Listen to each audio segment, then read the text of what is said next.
I got a daughter. One thing that's going on, Drew. I don't know where you're at with this, but maybe this is old Walt Carolla rearing his ugly head again. But there's a lot of talk about feelings. This is the way I feel, and you can't take this away from me. Yeah. And I end up getting these arguments with people who are going like, "Well, you're wrong," and they go, "I can't be wrong. This is the way I feel." Yeah. And I go, "Sure, you can be wrong with the way you feel." And they go, "But I feel this way." And give me an example. Like I've had arguments. I've got it in my daughter where I just went, she wanted to do this, I want to do that, and she's like, "You make me feel, I feel like you're attacking me." And I go, "Well, I'm not attacking you. I'm explaining to you that this, that, and the other." "Well, that's the way I feel." Yeah. And I go, "All right, well, you feel wrong. That feeling's wrong." I understand you're feeling that way, but it's not what's happening. I've had it with my wife a few times where she's like literally said to me, "I feel this way, so I can't be wrong because it's how I feel." And I've said, "Yeah, okay, but it's incorrect if you feel like I'm doing this to be critical or to attack you. I'm doing it to make sure the garage door's shut or whatever it is." Yeah. And I'm not doing it, but I feel this way, and you can't take that away. It's a newer.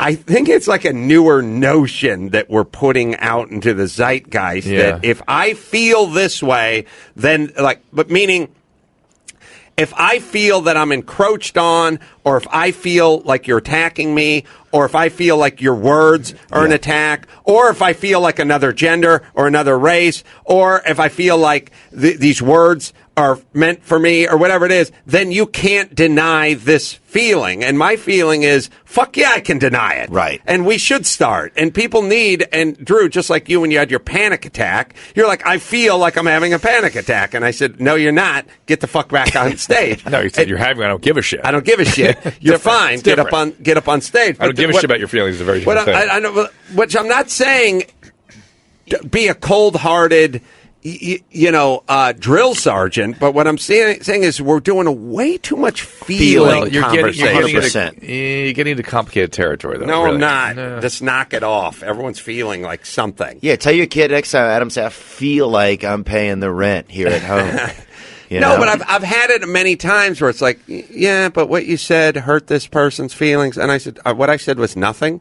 It meant nothing, and it was not intended that way. And that's all. Yeah, that's okay. But that's the way they feel. No, there's no It's just, I apologize. No, there is. What do you mean there's no yeah? There's 22 yeahs. Yeah. And I just went, well, they're incorrect. It's not being...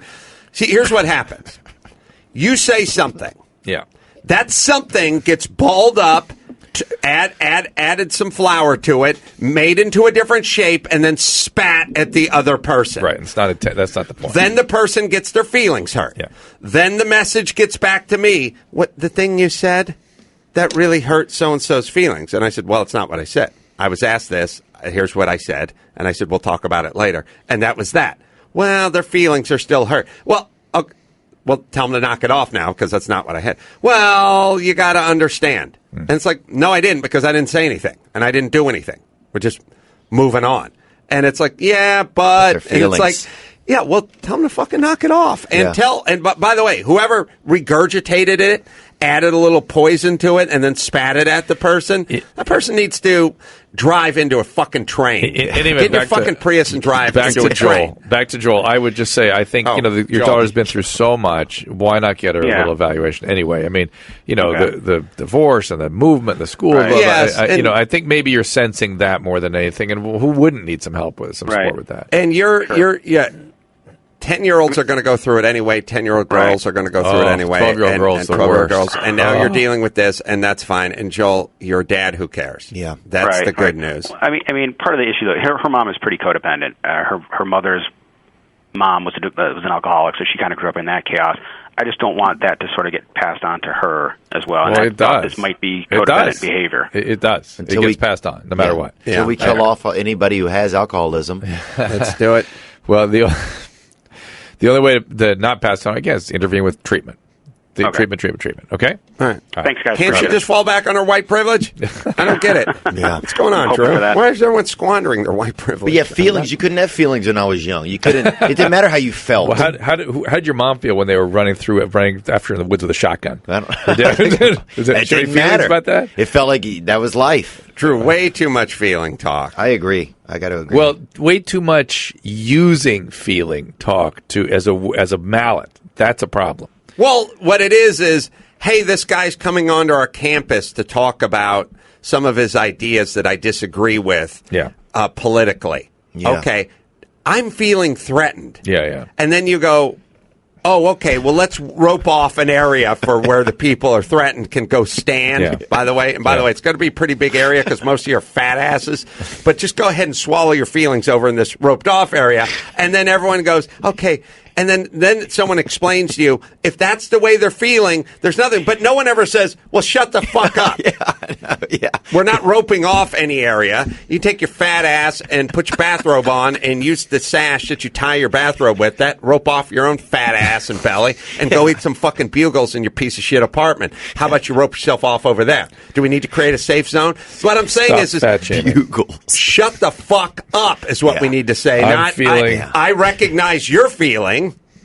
I have to agree with Adam on this, Dr. Drew. I feel like you're not really seeing what he's seeing because I feel like people need to rope off their feelings. When I was young, you didn't have no feelings, dude. You had life, bro. You had to get out there and do your life every day. You think I don't want to lay in the park and do dope every day like a lot of these drug addicts? Yeah, dude. You don't think I want to frickin' put a hot stick of frickin' God's favorite sauce into my veins right now? I do every day. But I don't. I get up and do what I got to do. Because you can't live inside of your feelings, man. You have to live inside of what's really going on. And people aren't contributing. And I say we kill some of them off, dude. I'm sorry to say that. Yeah. And I know you're against it and everything. everything. Feed him to the nutria. Yeah, but you didn't have any problem killing off our dude when we sent him out here to play a little hoops game, did you? He fell into a spiritual hole. Well, Drew, where were you when Pistol Pete died, by the way? Yeah, we need to look into this. What was the year? That was in the Pasadena area. I know which church it was, too. That took place in I don't know, probably the mid-'90s or something. He was looking for an alibi. A lot of kismet out here. I was swimming in that spiritual hole one day, and I saw him fly by. Well, I'm just saying. Drew. First Church of the Nazarene. What's the address, please? I'm sorry. We'll Seriously. find out what year. But here's the deal. Here, can I say this? Go ahead. And this is what Theo's saying. Traditionally, historically, we all had feelings, but we kept them to our fucking selves. Yeah. We didn't express. I mean, here's what I'm saying. Didn't use them like a mallet. That's what I'm saying. Yeah, that's what I'm saying. Yeah, I'm with you. You're siding with these people, I feel like. When you got picked last. I don't care how you're feeling, Theo. Fuck your feelings. Well, see, that's what I want you to express to other people. When you got picked last for a kickball game, you didn't feel too good about it, but you didn't walk up to the captain and start explaining to him how that made you feel. You just thought to yourself, well, I better fucking get better at kick.